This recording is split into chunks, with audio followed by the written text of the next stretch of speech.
Happy Homebrew Wednesday, everybody. It's Vinny here from Vinny's Homebrew Emporium. And finally, if you just watched last video from last week, when I had a terrible brew day. It was awful. It's probably the worst one I've had for a long time. Well, because one, I didn't get any beer, and two, flooded the kitchen.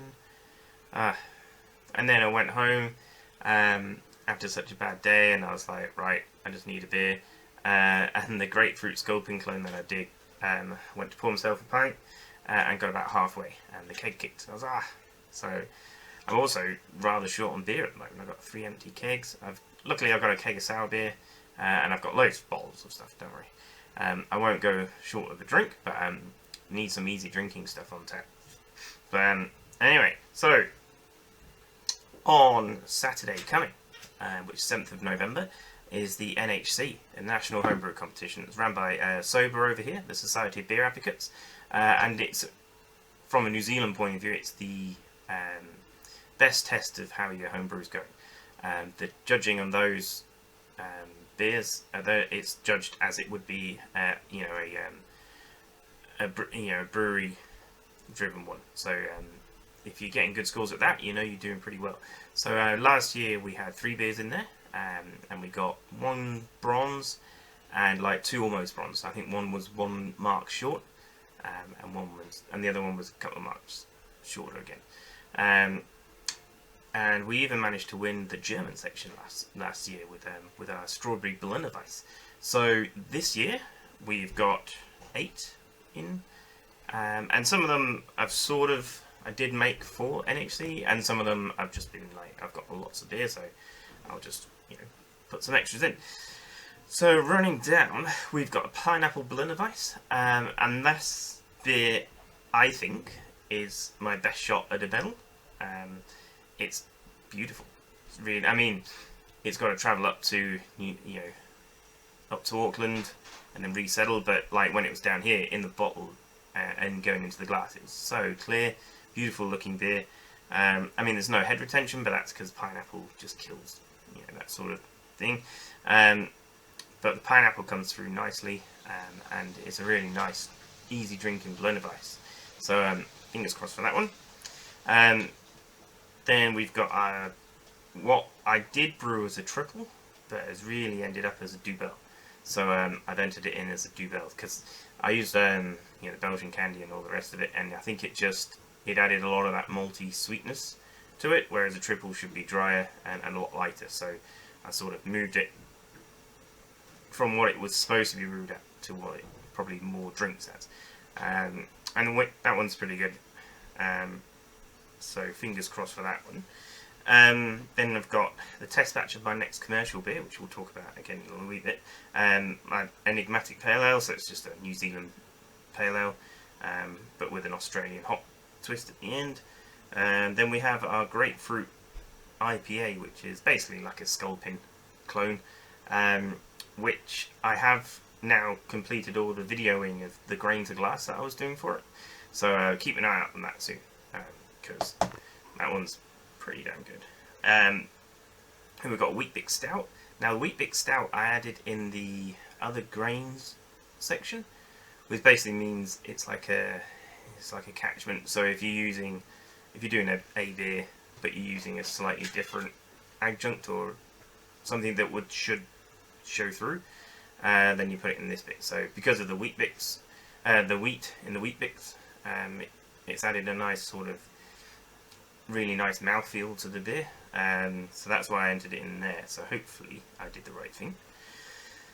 Then we have my dry mead. This is one of the first meads I made, or when I first started making meads. So it's probably a year old, but because I've sort of been slightly allergic to them, I thought it was a good way to get rid of 2 and see how my mead making was. But that was like a really easy drinking, or supposed to be easy drinking mead. I think it was only supposed to be 6, but I ended up at like 8.5. So it's quite, it's champagne like, it's so dry, but it is still. So I think personally it would have been better sparkling, because then it would have been like a dry champagne, would have been great. But anyway, and then my SJ pour beer that I did got entered. So that was basically like a New Zealand pale ale, but using a wild yeast. to ferment it, and it's 100% wild yeast fermented. So hopefully, it should show up as having a few characteristics of that yeast, which I think adds a slight fruity bubblegumness to it,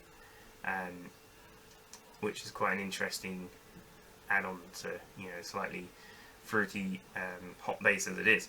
So it's always a bit odd with those beers as how they get judged, as to knowing if the judges know what they're talking about. But there's some pretty good sour beer brewers over here, so I'm pretty sure they'll have the right people judging that category. And then I've got a Belgian Pale Ale, which started life as a saison. But again, I think the malt bill and the way it was tasting definitely didn't taste like a saison. It had a lot more malt character and stuff. So Belgian Pale Ale, it definitely tasted much nicer. So we went with that. So that's our 8. My wife Laura, she has entered, or I always get this wrong, a Weizenbock.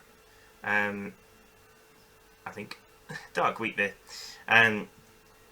which was her first all grain brew, which is pretty cool. And we had some the other night, and it tastes really good. So fingers crossed for her. She's only entered once before with her first partial mash, and she went in last year, which didn't quite score as well. But that was possibly to do with how I was bottling it up out of my kegs at the time. But this one's bottle condition, so we're all right. So yeah, NHC. We'll see how they go. Hopefully, well, yeah, by the time I do my next video, I'll be able to tell you how it all went. So last year was great because I think I was at the 3 beers, I think we averaged about 27, 28. So that's pretty good. If you're getting high 20s in these comps, you're making decent beer. The year before was quite chastening in that I definitely wasn't averaging that amount. So yeah, we're hoping. I've only ever got 2 medals in the NHC in the 3 years I've entered. So this year I'm hoping to really bump it up. I think my brewing has improved. So let's hope they go well and present well on the day. So moving on to other things, the crowdfunding is now open for the New Zealand Homebrewers Conference. So get down, hang on a minute. Oh, no one there. So yeah, the crowdfunding is open for the National Homebrew Conference, and the speaker list keeps getting longer, which is sort of putting me to shame because I'm actually on it, I think as a panelist. But the people I'm sharing this webpage with of different speakers is just, it makes me feel rather humble. Still no one. Yeah, so the National Homebrew Conference is the Pledge Me page is up and running. So if you want tickets, get onto that page, get booking your tickets, and get booking accommodation and flights and whatever you. The speaker list is getting bigger, and the caliber of speakers is just awesome, which I'm super stoked, looking forward to getting. I've already booked my accommodation. I got my ticket. I'm booked. I'm bang. I'm in. What else is going on? So last time I was trying to brew a freaking Pilsner, which went badly. But we managed to knock it out the next day.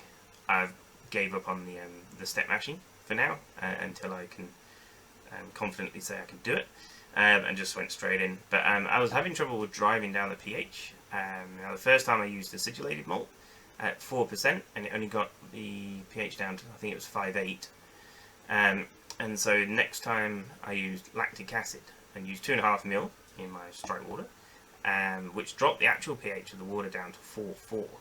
But when we added the malt, the buffering capability of the malt was just incredible. It went back up to 5.8. So we added another 2.5 ml and we got down to 5.6. So the pH of the beer before going into the fermenter, I think, was 5.4. So it's a little bit on the high side for a Czech Pilsner, but hopefully it'll be alright. So yeah, that one's in, and it's showing signs of fermentation after like a day and a half, 2 days. So that's good. I also did a kit cider the other day as well, just to put on tap here in the shop so people can try them, see what they're like. And that's fermenting nicely, and giving off a lot of sulphur, so it smells like farts in the shop. It's not me, of course. It's not me. not had a bad curry or anything. It's just the cider. So that's all good. And then I guess the last thing on Saturday coming, which is NHC Day, we've also got a how to brew in the shop. We're doing a grandfather demonstration, which I'm probably going to do a British pale ale to go on my beer engine. But after that, we've also got the NHC after party, which we're going to hold at Volstead, which is a bar here in Christchurch. And at that event, so basically it's an event for all the homebrewers can get together and say, you know, I did really well or I didn't do really well at NHC. Congratulate or commiserate. But the other good cool thing is I'm working with the bar, and they're going to have a mini tap taker of local lads homebrewers that have recently gone commercial. So there'll be a few of us. There's Fiasco Brewing, Concept Brewing, who else is there? Yellow Box Brewing, myself as Emporium. We're launching our newest beer, our Enigmatic Pale Ale, and there is Vulcan. So between us there'll be 5 taps, and so hopefully it'll be a good laugh, and people will come down and see what it's all about. I think that's about it from me. I've got a few beers from people to do beer reviews of, and I'll try and get around to those as soon as I can. Trying doing them in the shop is pretty tricky when they're like big beers, but I will get to it. And apart from that, I don't think there's much else going on, which is nice. But it's coming into the busy season. You know, November, especially November, people brewing for Christmas. I'm sure everyone's got Christmas beers they want to get done and dusted, including myself. So I've got a bit of stock, and so I don't have to do as much when we're in the shop and it's busy. Rightio, I'll leave it there, guys. If you want to ask any questions, just put them in the comments below, and then like and share and all the rest of it. And we'll hopefully see you next Wednesday. Cool, cheers, and look out for that grapefruit sculpin clone. It's a good one. See ya.